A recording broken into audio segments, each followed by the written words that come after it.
ನೀವು ನಮ್ಮನೆ ಬಾಗ್ಲಿಗೆ ಬಂದ್ರ? ಗೌತಮ್ ಆಶ್ಚರ್ಯದಲ್ಲಿ ರಾಗ ಎಳೆದು ಹೇಳಿದಾಗ ಗಾಯತ್ರಿ ದೇವಿ ನಿರಂಜನ್ ಎಂಬ್ಯಾರಸ್ಮೆಂಟಲ್ಲಿ ಎಲ್ಲೋ ನೋಡಕ್ ಶುರು ಮಾಡಿದ್ರು. ಕಳ್ ಬೆಕ್ಕಿನ ಹಾಗೆ ಆಡ್ತಿದ್ದ ಅವ್ರನ್ನ ನೋಡಿ ಗೌತಮ್ ನಗ್ತಿದ್ದ.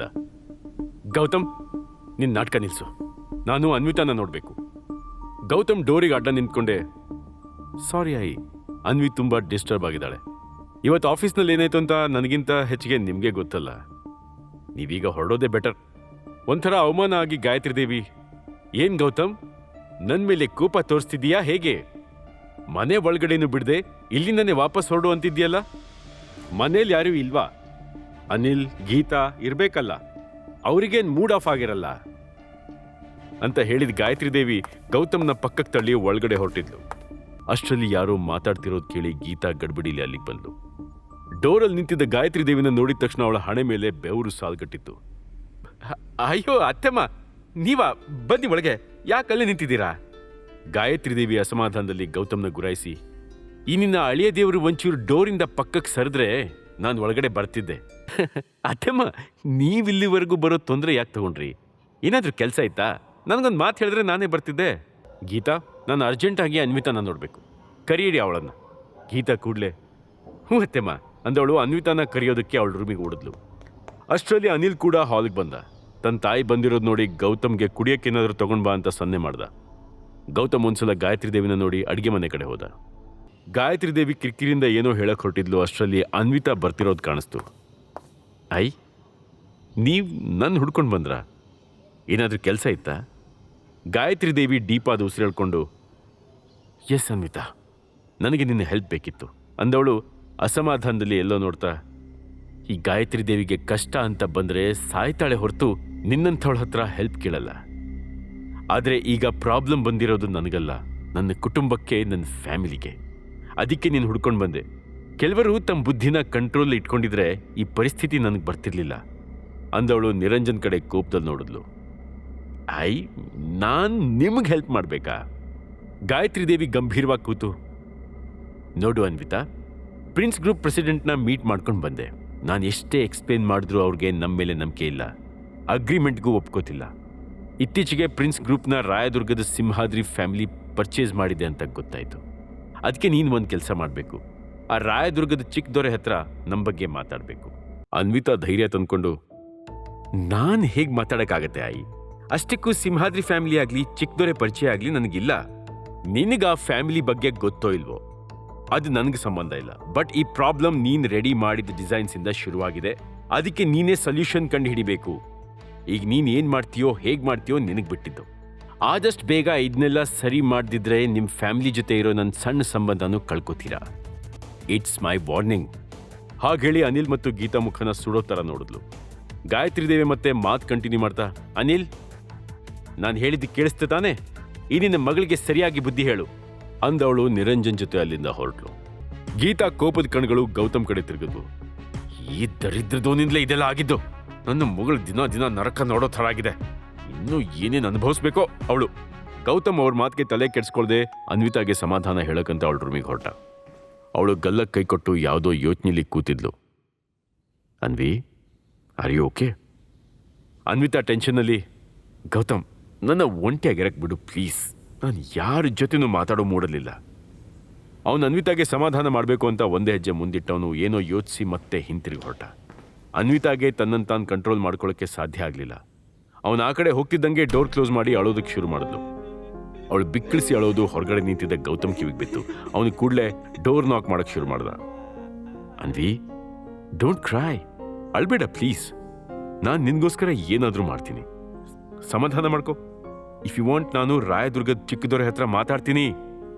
ಅವ್ರು ನಿಜವಾಗ್ಲೂ ನಿನ್ಗೆ ಹೆಲ್ಪ್ ಮಾಡ್ತಾರೆ. ಅನ್ವಿತಾ ಅಳ್ತಾ, ಇದು ಚಿಕ್ಕದೊರೆ? ಅಯ್ಯೋ, ಎಲ್ರು ಯಾಕೆ ಹೀಗೆ ಮಾಡ್ತೀರಾ? ಯಾಕೆ ನಾನು ಹೇಳಿದ್ನ ತಲೆಗೆ ಹಾಕೋತಿಲ್ಲ? ಅವನ ಜೊತೆ ಹೋಗಿ ಮಾತಾಡ್ಬೇಕಂತೆ. ನಿನಗೂ ನನ್ನ ಮನ್ಸು ಅರ್ಥ ಆಗಲ್ವಾ? ನಾನು ನಿನ್ನ ಹೆಂಡ್ತಿ ಗೌತಮ್. ನಾನು ಹೋಗಿ ಆ ಚಿಕ್ಕದೊರೆ ಜೊತೆ ಮಾತಾಡೋದು ಸರಿನಾ? ಓಕೆ ಫೈನ್ ಅನ್ವಿ, ನಾನು ಅದ್ರ ಬಗ್ಗೆ ಮಾತಾಡಲ್ಲ. ಅನ್ವಿ, ನೀನೇನು ತಲೆ ಕೆಡಿಸ್ಕೋಬೇಡ. ಈ ಪ್ರಾಬ್ಲಮ್ನ ನಾನು ಸಾಲ್ವ್ ಮಾಡ್ತೀನಿ. ಅನ್ವಿತಾ ಅಳ್ತಾನೆ, ಆದ್ರೆ ನೀನ್ ಹೇಗೆ? ಅವಳ ಮಾತು ಮುಗಿಸೋ ಮೊದಲೇ ಗೌತಮ್ ಕಣ್ಣಲ್ಲಿರೋ ಪ್ರಾಮಿಸಿಂಗ್ ಲುಕ್ ನೋಡಿ ಸುಮ್ಮನಾದ್ಲು. ಮಾರನೇ ದಿನ ಬೆಳಗ್ಗೆ ಏನಾಯ್ತನ್ವಿ? ಯಾಕೆ ಒಂಥರ ಇದೆಯಾ? ಯಾರ್ ಫೋನು? ಅದು ಐ. ಗೌತಮ್ ಗಂಭೀರವಾಗಿ, ಇಲ್ಕೊಡು, ನಾನು ಮಾತಾಡ್ತೀನಿ ಅಂದ. ಆದರೆ ಗೌತಮ್ ಗಂಭೀರವಾಗಿ, don't worry, trust me, nothing will happen ಅಂದವನು ಅನ್ವಿತಾ ಕೈಯಿಂದ ಫೋನ್ ತಗೊಂಡ. ಹಲೋ? ಗಾಯತ್ರಿ ದೇವಿ ಡೀಪ್ ಆಗಿ ಉಸಿರಾಳ್ಕೊಂಡು, ಶುದ್ಧ ಅಯೋಗ್ಯ, ಅನ್ವಿ ಫೋನ್ ನಿನ್ ಕೈಲಿ ಯಾಕೆ ಬಂತು? ಬೇರೆಯವ್ರ ವಿಷಯದಲ್ಲಿ ಮೂಗ್ ತೋರ್ಸೋದನ್ನ ಸ್ವಲ್ಪ ಕಡಿಮೆ ಮಾಡ್ಕೊಳಪ್ಪ ಮಹಾರಾಜ. ಅನ್ವಿತಲ್ಲಿದ್ದಾಳೆ, ಪ್ರಿನ್ಸ್ ಗ್ರೂಪ್ಗೆ ಹೊರಟಿದ್ದಾಳ. ಆಯಿ, ಬೇಸರ ಮಾಡ್ಕೋಬೇಡಿ, ಅನ್ವಿತಾಗ್ ಹುಷಾರಿಲ್ಲ, ಅವಳು ರೆಸ್ಟ್ ಮಾಡ್ತಿದ್ದಾಳೆ. ಆ್ಯಂಡ್ ಇವತ್ತು ಅವಳೆಲ್ಲೂ ಹೋಗಲ್ಲ. ಗಾಯತ್ರಿ ದೇವಿ ಕೋಪದಲ್ಲಿ ನಡುಕ್ತಾ, ಏನೋ ಎಲ್ಗೂ ಹೋಗಲ್ವಾ? ನಂಗೆ ಅದೆಲ್ಲ ಗೊತ್ತಿಲ್ಲ. ಅವಳಿಗೆ ಹುಷಾರಿಲ್ಲ ಅಂದ್ರೂ ಸಾಯಕ್ ಬಿದ್ರು ಸರಿ, ಅವಳಿವತ್ತು ಪ್ರಿನ್ಸ್ ಗ್ರೂಪ್ಗೆ ಹೋಗ್ಲೇಬೇಕು.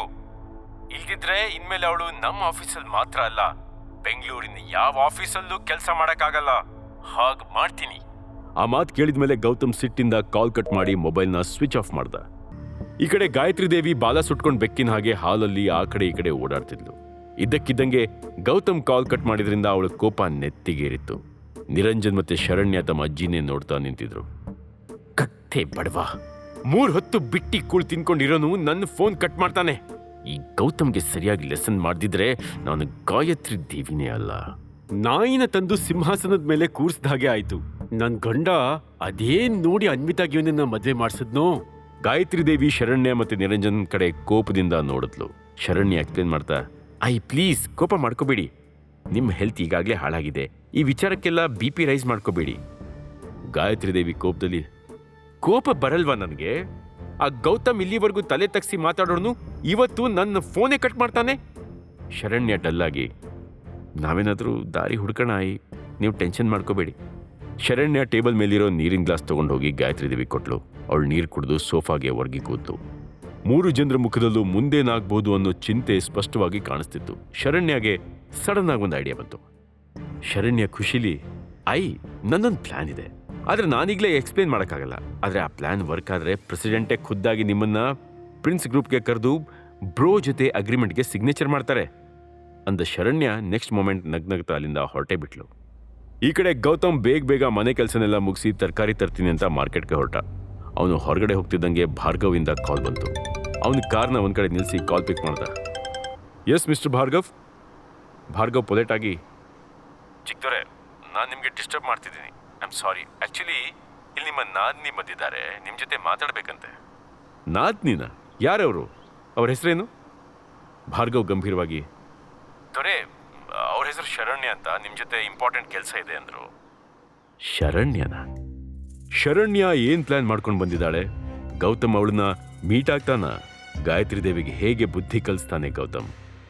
ಎಲ್ಲಾ ಪ್ರಶ್ನೆಗಳ ಉತ್ತರಕ್ಕಾಗಿ ಮಿಸ್ ಮಾಡದೆ ಕೇಳಿ ರಾಯಲ್ ವಾರಸ್ದಾರ.